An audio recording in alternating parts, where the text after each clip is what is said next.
From the studios of Ave Maria Radio in Ann Arbor, this is Veterans Radio. And now, here's your host, Gary Lilly. And good morning out there. This is Gary Lilly, former CB, sitting here in the studios of the Ave Maria Network in Ann Arbor, along with Bob Gould. Hoo-ah. Hoo-ah. Hoo-ah. Old 101st medic. 101st. Ken Rogie back there on the board. Ken was with Armed Forces Radio for all these years, so he really knows what he's doing. Today's show is going to be on PTSD. Never met anybody with it, but I keep reading about it. Being a little bit of a smart aleck there. It affects quite a few. Indeed, it does. Right, and if you look at what how that manifests itself, then you'll start to recognize that in other people. Well, the truth of the matter is I've got some friends that have severe cases of PTSD.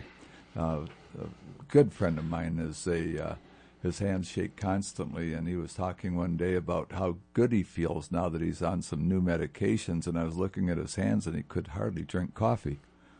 He was a sniper, a Marine sniper. Good, dear friend of mine. But we've got a few welcome homes. No, first we've got a news item that Ken wants to read. The United States Air Force will host several events in conjunction with the Doolittle Tokyo Raiders' 65th annual reunion in San Antonio, Texas this week. The raid, which was ordered by President Franklin Roosevelt as America's response to the surprise attack on Pearl Harbor, remains one of the most daring combat missions in American history. On April 18, 1942, famed aviation pioneer Lieutenant Colonel Jimmy Doolittle and 79 other volunteers launched 16 B-25 Mitchell bombers from the deck of the USS Hornet. It was a bold and audacious mission and gave America a much-needed boost in morale in the early days of World War II. Doolittle, who was already famous for setting aviation speed and endurance records throughout the 1920s and 1930s, became a national hero and went on to command the 8th Air Force in Europe at the close of World War II. He died in 1993 and remains the only person to have ever held both of America's highest military and civilian awards, the Medal of Honor and the Medal of Freedom. Of the 79 men who took off with Doolittle that day, 3 were killed during the mission, 5 were interred in Russia, and 8 became prisoners of war in Japan. Of those POWs, 3 were executed by firing squad, and another died in captivity. 13 others would die later in the war, and there are 14 Raiders alive today. The reunions, which began as a birthday party for Doolittle, hosted in 1947, had evolved into an annual gathering of one of the most elite military fraternities in the world. At every reunion,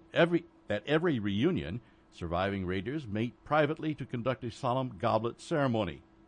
After a roll call and a toast to the Raiders who have died since their last meeting, the remaining Raiders turn the deceased men's goblets upside down. When only 2 Raiders remain, they will open a bottle of brandy from 1896, the year of Doolittle's birth, and toast their fallen comrades. The 80 goblets, which are normally on display at the National Museum of the United States Air Force, will be brought to San Antonio by United States Air Force Academy cadets. And this year's goblet ceremony will be on Wednesday. The Raiders will arrive at Randolph Air Force Base on Tuesday. There will be a fly-in of vintage B-25s. That's interesting. And they will feature a flyover, and they're going to attend a graduation of basic military training cadets. And the Raiders this year, scheduled to attend, there's just a few of them. Colonel Bauer, Lieutenant Colonel Cole, a Major Griffin, Lieutenant Colonel Height, Master Sergeant Horton, Major General David Jones, and Staff Sergeant David Thatcher. And I just think it's phenomenal that these men are still around and still being remembered. There, Ken. Did you know that General Doolittle had a Ph.D. in aeronautics? Yes, I did. I did. Incredibly intelligent person. And another news item is the Army is going to be fielding their improved body armor. It's continuing to upgrade the body armor to increase the protection from bullets and fragments, and the new improved outer tactical vest to soldiers, improved outer tactical vest, is being deployed in Iraq and Afghanistan.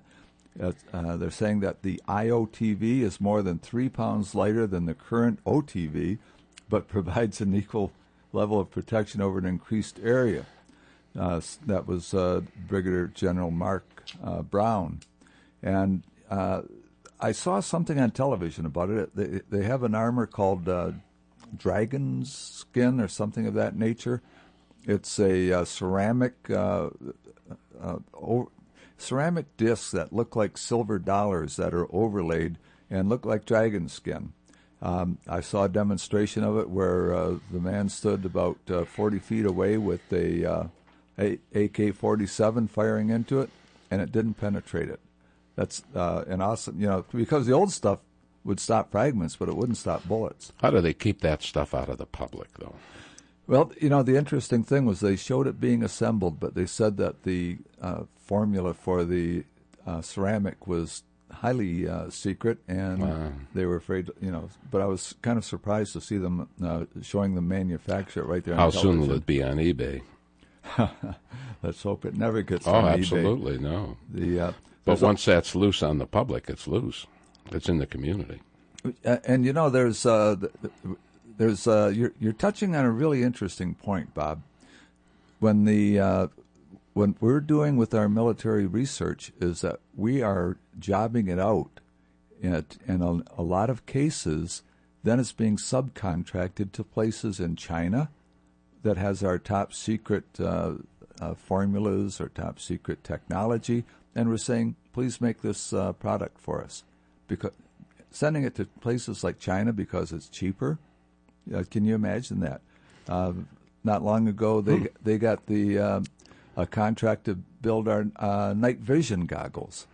Now, up to now, we've been the only person that had them. So, hey, China, here's how you do it. Make them for us. Well, it sounds like the barn door's open now. There's some real problems going on with our technology. It's being jobbed out to places like the universities, who are then turning it over to rogue nations. I think we're going to have a future show on that with what's happening with our military technology and how we're giving it away. And what we can do about it. And what can be done about it. And we're coming up on the welcome home, and Bob Gould, you've got some troops to welcome home.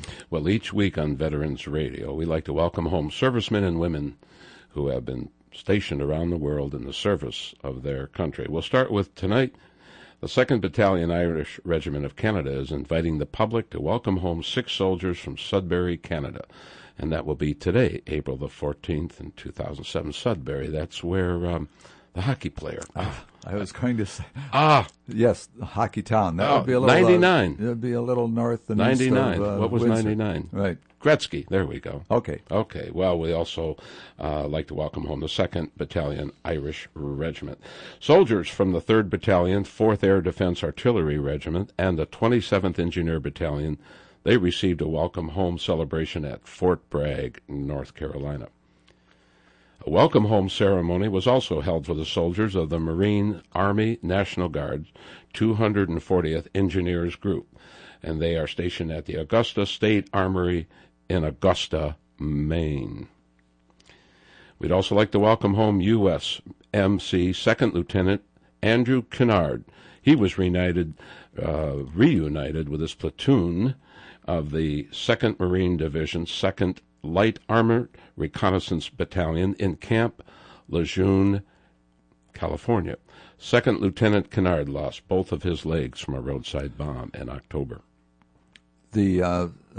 It's amazing the technology. I was at Chicago for a marathon last year. Right north of there is the Great Lakes Hospital. Right. And I was stunned at the number of young people that were entering this marathon. It was a triathlon, actually. No legs, one leg, arms missing. And I couldn't figure it out until I realized that the hospital was just north of there. God bless them. Also, troops from the Ohio National Guard, 174th Air Defense Artillery B Battery. They were honored in a welcome home ceremony in Sharonville, Ohio. A ceremony was also held in Onalaska,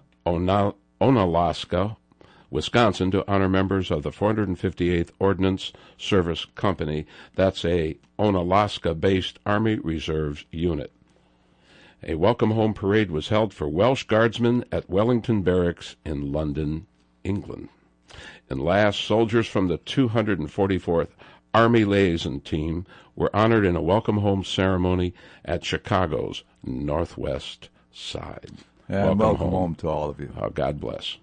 And we're back on Veterans Radio, and we're going to be talking about PTSD today.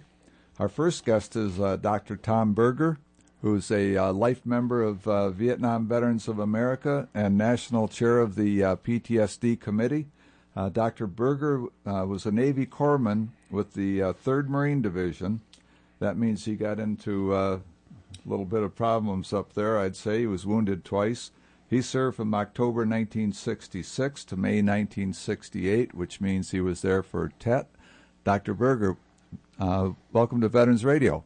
Well, it's great to be here. Thanks, Gary, for inviting me. Absolutely. This is PTSD is a severe problem for troops that have served, and I'd like you to tell our audience exactly what is PTSD, if there's a definition for it. Well, obviously, it's a post-traumatic stress disorder.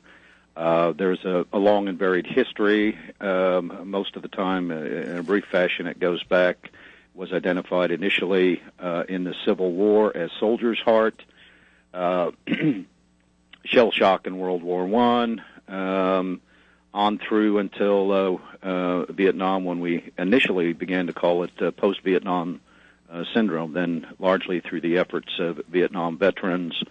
It was included in the DSM-4, or at that time DSM-3 manual, in the late 70s, early 80s, and it is a recognizable disease now that affects your mind and body on occasion, because there is a link.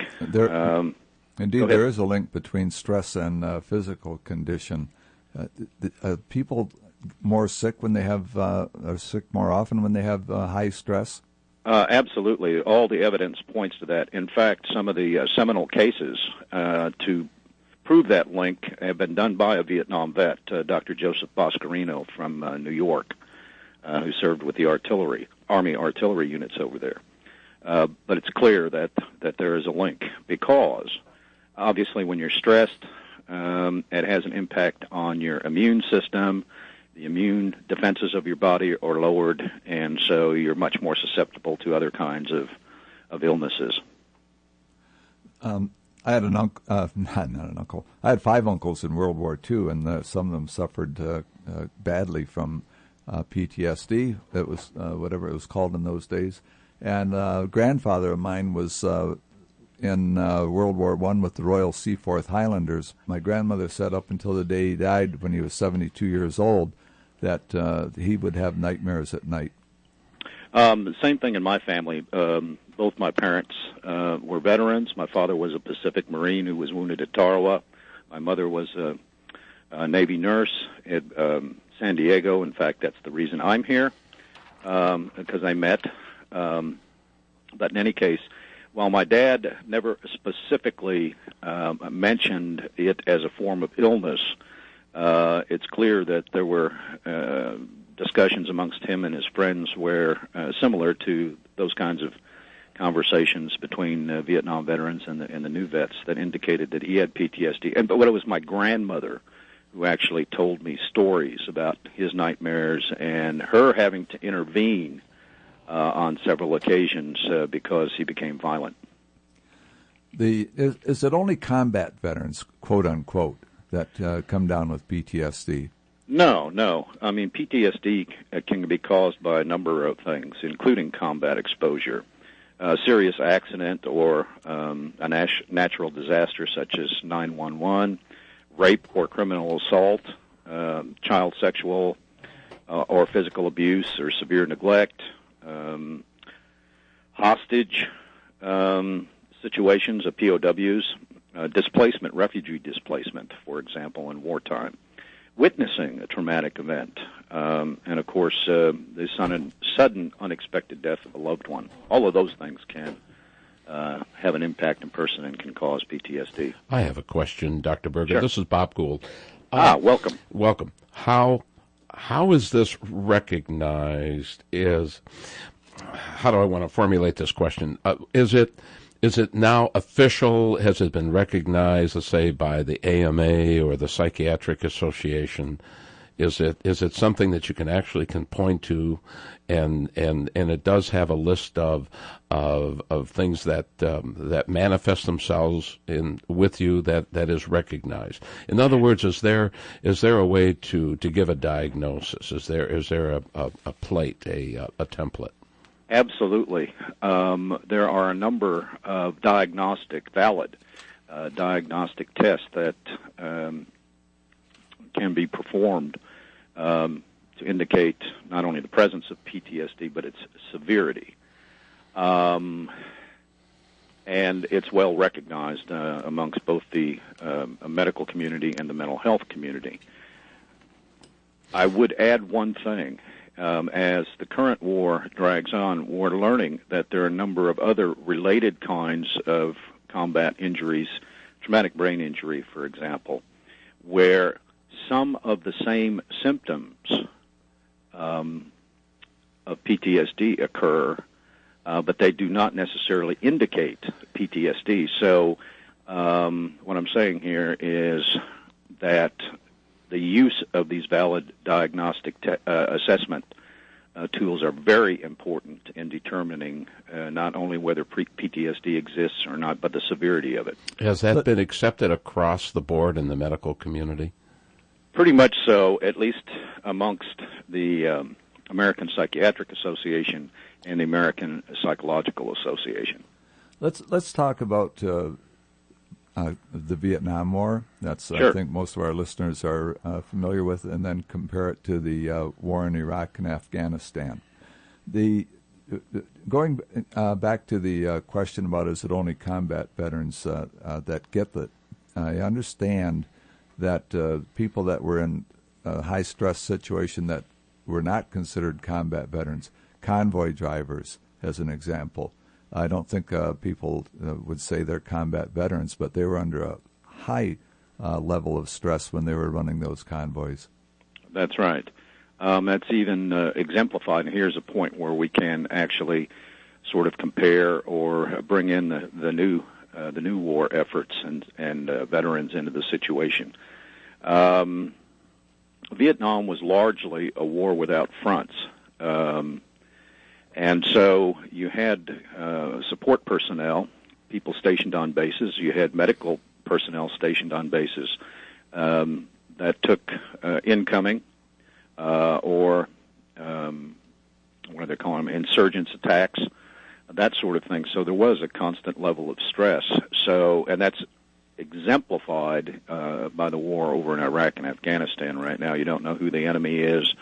Driving a truck, you're just as likely in terms of being exposed to hostile fire, or in this case, today's war, IEDs and stuff. So really, it's not just being serving in a ground unit or a combat unit now. Just one further item about that. The more severe the combat experience and the longer you serve in combat does have an impact on how strong your PTSD may become. I've got a personal observation I made that may or may not be valid. Okay. The Vietnam POWs, I don't think anybody had a more prolonged experience than did they, and I don't think anybody had worse experience than them enduring constant torture. Yet, I'm familiar with a lot of the Vietnam POWs. They seem to be better adjusted than the grunts that came home one by one. Am I wrong, or is there something to that? Well, I think one factor that enters into this is that many of the POWs were highly recognized. In other words, they were in the limelight. So just as in the case of a number of current veterans, they received, when they came back, there were special efforts made to deal with their illnesses, both physical and mental, that they'd received as a result of their incarceration. And so it's quite possible that there were special dedicated efforts to help these folks. And that could be one reason. But I'll remind you that during the last presidential campaign where Senator McCain was running for the nomination, several of the media people, in interviewing him and stuff, despite the pressures that goes along with being under the media scrutiny, accused his temper as being a result of having served, as a prisoner of war. That's something that I've learned over the years to ignore is the media, and gather my own information and make up my own mind. But what you're talking about is another theory that I came up with, and maybe you can debunk it or affirm it, is that PTSD is a combination of pre-war or pre-event, the event itself, and then post-event. In other words, what kind of family did you come from? What was your upbringing? What happened to you during the event, whether it was a war or whatever? And then how were you treated by society afterwards? Absolutely. You're not alone in making those links. And that's particularly exemplified in the case of the current veterans, where presently we have anywhere from 15 to 17% of our active duty force are women who... and we're going to be getting into that later with Marcia Four.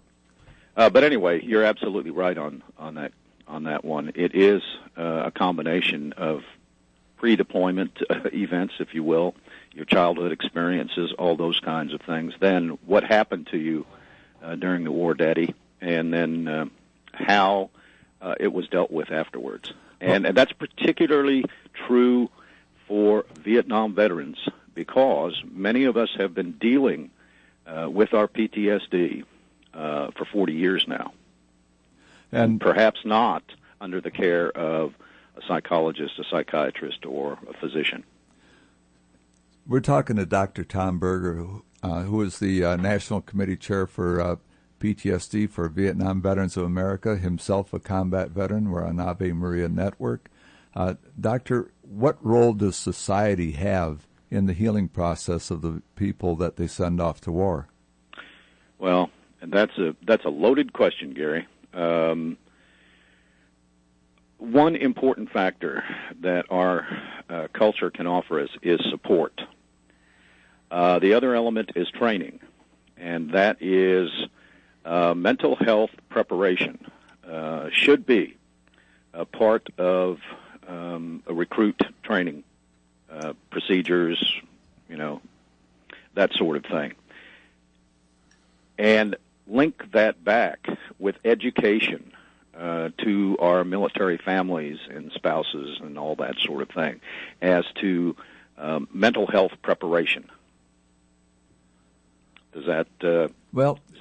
It does, and but going a little bit further with that, when the World War II vets came back, it was widely said that they came back, they went on with their lives, and they didn't have all these problems. Now, that's may or may not be true, but the World War II vets came back. They were honored. There were the parades. There were television shows. There were movies. There were books written about what heroes they were. And the special treatment, go to the head of the line, let me buy you a drink, you get in free, and wear your uniform. We want to be proud of you. And then when the Vietnam vets came back, it was the opposite. And I maintain, and it's not my own idea, that Dr. David Grossman wrote about it, in that society's reaction to the veterans coming back from war is critical in how well they heal. Actually, that's what I was referring to when I said support. World War II was a different type of war, and the public accepted the sacrifices that it had to make, as well as recognize the contributions of its sons and daughters that it sent over there. There's another factor, too, and that is upon the conclusion of the war, troops came back en masse, They came back as units. Oftentimes on ships, or most of the time on ships where they had a chance to sort of let off steam with one another, sort of the early rap group kind of things where you perhaps had an opportunity to talk about your experience or your experiences with your fellow troopers. Vietnam, as you well know, was not the same way. We could have been in combat one day, and within 36 hours, we were back in the United States. So that's another element that adds to it. And of course, the unpopularity of the Vietnam War in terms of the larger American culture certainly contributed. There were no welcome home parades. People, were often treated shabbily. In fact, you learned to keep quiet about it. My barber, I went to him for 10 years, and we talked about everything under the sun, we thought. And then he got interviewed about being a Vietnam veteran, and I read about it in the paper. And when I went to see him, I said, Bobby, you were in country? And he said, yeah. You mean you were? 10 years we talked about everything. Absolutely. And so absolutely. we were conditioned to keep our mouths shut about it. It was one of our, and still is, one of our coping mechanisms to deal with the unpleasantness of our experiences. Well, we're talking to Dr. Tom Berger, Vietnam Veterans of America National Chair on PTSD. We're going to a break, and when we come back, we're going to be joined by Marcia Four, in-country Vietnam vet, who deals with women's issues. The Medal of Honor is the highest award for valor in combat given a member of the Armed Forces of the United States. There have been over 3,400 recipients of the nation's highest award. This is one of them. Army Specialist Alan Lynch saved 3 men in the face of hostile fire, then defended his position alone for more than 2 hours. Details after this. While serving in the forward element of an operation in Vietnam, Lynch's unit became heavily engaged with a numerically superior enemy force. Observing 3 wounded comrades lying exposed to enemy fire, Lynch dashed across 50 meters of open ground through a withering hail of enemy fire to administer aid. Reconnoitering a nearby trench for a covered position to protect the wounded from intense hostile fire, he killed 2 enemy soldiers at point-blank range. With the trench cleared, he unhesitatingly returned to the fire-swept area 3 times to carry the wounded men to safety. When his company was forced to withdraw by the superior firepower of the enemy, Lynch remained to aid his comrades at the risk of his life rather than abandon them. Alone, he defended his isolated position for 2 hours against the advancing enemy. Using only his rifle and a grenade, he stopped them just short of his trench, killing 5. Again, disregarding his safety in the face of withering hostile fire, he crossed 70 meters of exposed terrain 5 times to carry his wounded comrades to a more secure area. Once he had assured their comfort and safety, Lynch located the counter-attacking and friendly company to assist in directing the attack and evacuating the 3 casualties. The Medal of Honor series is a production of Veterans Radio. And welcome back to Veterans Radio. You're listening to it on the Ave Maria Network, and we're eternally grateful to the Ave Maria Network for carrying us on 3 stations here in Ann Arbor, in Saginaw, Michigan, and Naples, Florida. Well, Immokalee, actually. Immokalee. Immokalee. Yes, that's where the Ave Maria City is being built and where the studio will be. Okay. It's in the middle of the jungle, trust me. It sounded Latin to me, and I thought, holy cow. No, that's Indian, Immokalee. Oh, is it? Yes, okay. very Indian. I was trying to go back to my old altar boy days when I could say all the prayers in Latin. Didn't know what they meant, but I could say them. Marcia Four. Miss Four is a Vietnam in-country veteran. She served on active duty with the Army Nurse Corps from 1967 to 1970. Ms. Four is a life member of Vietnam Veterans of America, where she serves on its National Board of Directors, and I might add was the top vote-getter among all of the candidates in a couple of elections in a row now. She is a member of several national committees and chairs its Women Veterans Committee. Currently, she is the Director of Homeless Veteran Services for the Philadelphia Veterans Multi-Service and Education Center. In Philadelphia, she is responsible for a 95-bed homeless male veteran transitional residence, a 30-bed homeless women veteran transitional residence, a day service program for homeless veterans, and a HUD 30-unit Shelter Plus Care program for homeless veterans. Ms. Fore has been actively involved in veterans issues on a local, regional, and national level for many years. She initiated and was the executive director of the Philadelphia Stand Down from 1993 to 1999 and still serves ex officio. She is also a member of VA Vision 4 Veterans Advisory Council. Ms. Fore has served as a consultant to the Department of Veterans Affairs Advisory Committee on Homeless Veterans. She has served twice on the Secretary's Advisory Committee on Women Veterans. Marcia was appointed as its chair by Secretary Principi, serving from 2000 to 4, and was reappointed until August of 2006. Marcia Fore, what credentials? Welcome to Veterans Radio. Thank you very much, Gary. What a lovely introduction. Well, you know what? I've been to every Vietnam Veterans of America National Convention since 1993, and I kept hearing the name of Marcia Fore. And then when we did the candidate interviews for board of directors, I could see, in your the way you answered the questions and the things you talked about.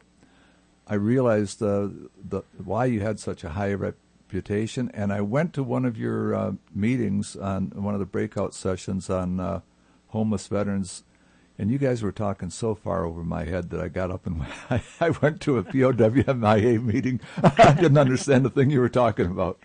Oh. Do you know, that's the one thing that I am so proud of Vietnam Veterans of America is the people there are so dedicated and so involved in veterans issues, and not just for the Vietnam veterans, but now really trying to take the young veterans under our wing. The Iraq there is and a Afghan. passion about it. There is a passion about it. It's amazing. Marcia, what special issues do women veterans face? Oh. Well, we've only got 20 minutes. minutes for a full workshop. However, I guess we could begin by the mere fact that their population inside the military is so outweighed by that of the men. And that sets up for many issues that they do face, and the ability within that population to recognize what they need. So when we talk about, there's two sides of the fence. There's the Department of Defense issues, and then there's Department of Veteran Affairs issues. And each has their own challenges within that system. There's certainly sexual trauma that takes place. We hear about it all the time, but how prevalent is the issue, and how much more serious is the issue? Well, if we're talking about military sexual trauma, because many of the women that I work with, and I do work with a population who is quite troubled and have many issues and problems, but if we're talking about military sexual trauma, it's in fact probably very underreported. I look and have a lot of conversation with the Miles Foundation, which is a nonprofit agency that helps victims of military and domestic violence, sexual trauma. The Department of Defense reports one set of numbers, and just as a for instance, between August of 2002 and October of 2004, the Department of Defense said that there were 118 cases of sexual assault reported in Iraq, Kuwait, and Afghanistan. But the Miles Foundation went back and looked at some of the records that they have and the reports that they had and the people that contacted them in that same time period. That number was over double, 258. When we look at national statistics, and I think it's a matter of record, that in fact cases of reported rape come in at about 30%. Right. So if only 30% of the cases are reported, and we look at the numbers that have a discrepancy between DOD and some of the reports the Miles Foundation comes out with, and then we look at the burden within the military on in DOD on what consequences will I have if I do report this? That's something. Will I lose rank? Will I be moved out? Will I be discharged? What retribution will I face? Is this my commanding officer that I'm having a problem with? There's so much of that, and then overlay the burden of the fact that women in the military, the numbers are growing. They're growing greatly, actually. Well, we can talk about some numbers in a few minutes, but when you look at how many women are, in fact, in that position, it's difficult to, I guess, probably even comprehend how many are actually going unreported. There's I was talking to the wife of a Army officer who was training Iraq officers, and on the day before he was supposed to come back, none of them showed up. They did a search. They found them horribly tortured, all of them dead.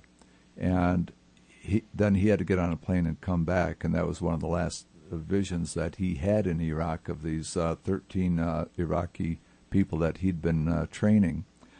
The wife said that he was having an awful time dealing with it, but he was afraid to go to anybody in the Army for counseling because he was afraid it would go on his permanent record and he wouldn't be able to be promoted. Is that the same thing that women are facing? Absolutely. And we've even bumped into a few instances, and I've had some personal conversations with veterans, in particular the several I've been talking to. They were male veterans. They were actually bumped down to private from their rank of like E4, E5 before they were discharged out. I'm going to ask a question that I may regret. What about psychology? I did a Google search yesterday on women's psychology and PTSD and was surprised that there were loads of pages came up. Newt Gingrich caught a lot of flack when he broached that subject. Was he right or wrong, or sort of right or sort of wrong? I think you'd have to. I'm not really quite sure what you're asking me. Well, the idea that men and women are different physically and perhaps emotionally. Is it an extra burden on on women being in the military? Actually, I think there have been, and if Dr. Berger's on the phone, he can correct me if I'm wrong, but there have been studies that have proven that women are quite capable and are able to perform to the level they've been required to do without burden. Are there differences between men and women? Well, yeah. There are. Otherwise, we'd all be men or we'd all be women. And right, and we wouldn't want that. But Gary, this is Tom Berger. I'm going to interrupt Marcia here for a minute. There is no doubt that when it comes to performance in the military, that women are just as good as men. There are too many studies to indicate that isn't the case. So I don't know where Mr. Gingrich was coming from when he made that statement, but that is absolutely not true. Thank you, because I did remember reading, actually not too long ago, a study that did indicate that very idea. I've heard his comments discussed in the past, and it was one that I wanted to get out on the air and out to the general public. And again, it's one of those things that you hold your breath when you ask the question. I think it was one of the common arguments to keep women out of certain job descriptions in the military. It was one of the basic arguments some time ago. We're talking to Dr. Tom Berger and Marcia Foer, both members very active in PTSD, with Vietnam Veterans of America and elsewhere. You're on with Veterans Radio on the Ave Maria Network. We'll be right back after these messages. And you're back on Veterans Radio on Ave Maria Radio, coming to you from Ann Arbor and also Saginaw, Naples, Florida. We're with Marcia Foer, who's talking about the special issues that women face when it comes to PTSD as it results to military service, and Dr. Tom Berger, who's the National Chair of PTSD for Vietnam Veterans of America. Marcia, we were talking on the capabilities of women, and I just I appreciate that, and I thought it was something that we ought to discuss a little bit more. Is what about the special men have the issues of PTSD, stress, keeping it inside. They've always been taught, don't be a baby, don't, and women are taught to talk about it. What is there anything that is that of note there, and how do you deal with it? Well, oftentimes women are more verbal. They have they develop close relationships with other women and are more open sometimes to talking to other women. They, I think that in many situations, that's in fact what's important in some regard to the clinical therapeutic environment that women will find in the medical and mental health arena. We'll talk about the VA, for instance, and women's comfort level in talking with other women and the need for female clinical providers. The number, incredibly, women actually are in fact the largest growing population inside the VA system. And those numbers have increased dramatically. Even over the last year or so, it's gone up by a percentage point. In FY03, the veteran patients, female veteran patients, have risen from about 5.5%, and in like less than a year and a half or so, 2 years, it's up to almost 8%. It's expected to rise yet again, and that will in fact be very affected by the fact that today, with 15% of the active force, 17% of the Guard and Reserve, we're looking at actually 20% of all the new military recruits are female. So the numbers will be rising, and the need will be dramatically increased within the VA to be able to help provide services to the women that are coming. And Gary, this is Tom Berger again. Right. I might add, Marcia hit on a very important element when she talked or hinted at the therapeutic elements. Amongst the most effective treatments for PTSD, those treatments that involve sharings of feelings and that sort of thing are much more effective for women than they are for men, because men don't want to talk about their feelings. I've got a friend that's going through one of the rap sessions down in Tennessee right now, and he's talked about that. As a matter of fact, I've also learned that when you Vietnam veterans is what I relate to the most, but people come back from the war. They've come back from very traumatic experiences. They get married, they get a new job, they raise a family. They become workaholics, they stay very active in their job, and then they retire, and then they have time to think. And that is when some of the worst of the onslaught of PTSD comes on.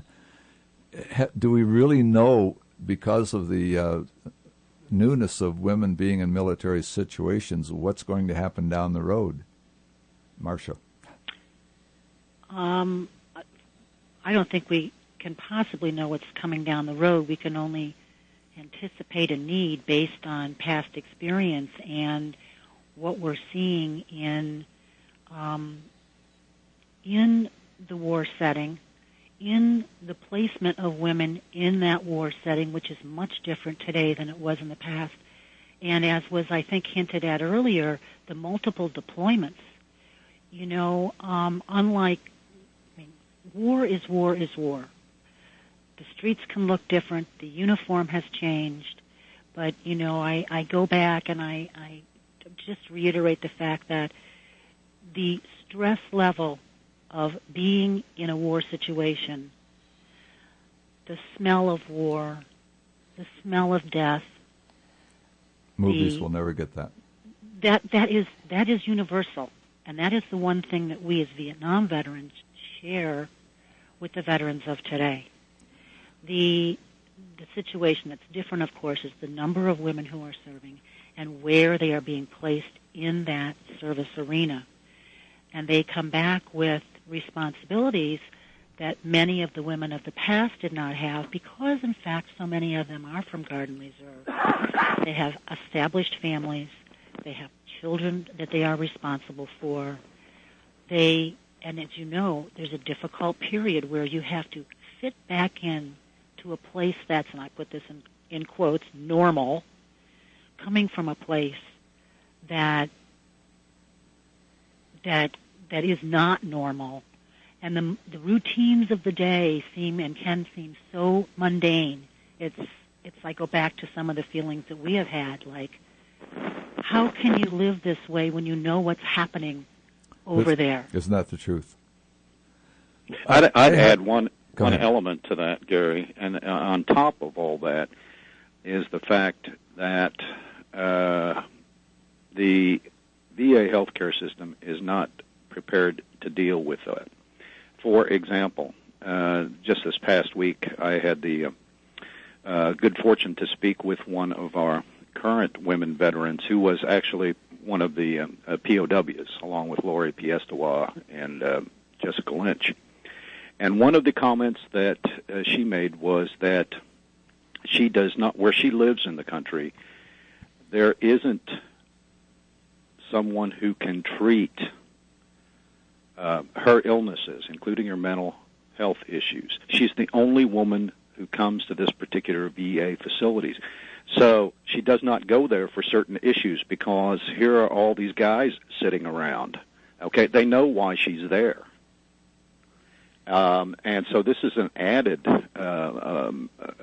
element that she has to deal with mentally. So we can't overlook the fact that the system is not prepared to deal with women's health, period. What do they need to do, Marcia? We're looking at a real we're really concerned about the capacity, the ability and the capacity to utilize the vet centers, which were the readjustment services that Vietnam veterans utilized to a great extent. That's why they were established. What will their capacity be to provide combat-related PTSD in a gender-specific setting with a woman clinician? We worry about that capacity. And I guess that kind of goes back to the question that I had earlier, is about women having very specific needs when it comes to treatment of PTSD. That I don't do. Do we fully understand them at this point? Do we fully understand the needs of a woman versus a man? I mean, you get a psychologist that's been treating men for PTSD for a lot of years. Is that person prepared to treat women, or is it all the same? Gary, let me jump in on that answer. We are very fortunate at this point in time to have some very, very qualified women researchers who have taken their research with domestic violence and sexual trauma in the civilian sector and have moved over into the VA system, okay, for whatever reasons, and are beginning to develop ways to work with our women veterans. That's a very, very positive sign, okay? I think it does show that there is a need for the gender-specific treatment programs that Marcia spoke of. But I want to go back a little bit a step and talk about DOD. I think DOD has a responsibility, too. Now, the reason I say that is I don't know how many people know this, but there's only 2 localities for women's health in Iraq. If you have a serious problem, all right, the main facility is in Baghdad, and it is a 6-hour ride by convoy or a helicopter ride, okay, for women-specific health issues. DOD could be doing more in the field in terms of prevention and limited treatment, because there are what I call PTSD SWAT teams in the field out there in Iraq. So DOD has a responsibility in this as well. And I think, when you combine it with what we've said about the VA and the challenges that the VA faces, We got a really serious problem here. I want to tell my own little personal story, an event that happened to me because we talk about combat veterans. I was a CB. It took place around us. We were in a lot of denial. We would laugh about it. They're not going to bother us. They know that we might get replaced by somebody competent and that type of stuff. Now, 25 years later, I'm in business. I was in a store wearing a suit and top coat in the middle of the winter. I was mulling over a business problem, and in the background, a customer asked a stock boy about something, and he said, well, we've got a lot of incoming inventory. At the word incoming, I was diving for the floor. 25 years later, and I caught myself without hitting the floor, and everybody gave me a look, and I gave the floor a dirty look, but I was shaking physically because I thought, where did that come from? What about so I was not a combat veteran. We didn't get shot at a lot. We only got shot at a couple of times. Where does it come from? How can it be so bottled up? We've got about a little over a minute and a half. Would either of you like to tackle that? That's the way we cope with it, Gary. We bottle it up. I mean, I'll go back. For so long, walls are built up. We contain it. We work. We move on. We get involved. We have developed a support system, and then things start crashing down. You had your Persian Gulf.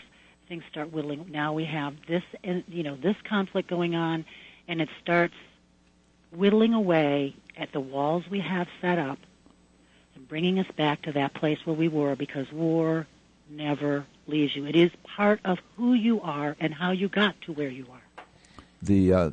So the big thing is to talk about it, communicate. We're told, why can't you leave it behind? But that's exactly the wrong thing to do. You can't. Gary, if I can say one more thing. Getting help is probably the best. About 15 seconds. Okay. PTSD is not a death sentence. You can recover from PTSD, but you need intervention. And please seek intervention if you feel that you have any of the symptoms associated with PTSD. Thank you very much. Dr. Tom Berger, National Chair of PTSD Committee for Vietnam Veterans of America. Marcia Four. I can't put a label on you. You do so much for veterans. None of us in the veterans community can either. Thank you so much for being with us. Next week, Eisenhower. Bob Gould and Dale Thornberry. Eisenhower. Tune in if you like the man and if you want to learn more about him. This is Veterans Radio. Out. Hooah.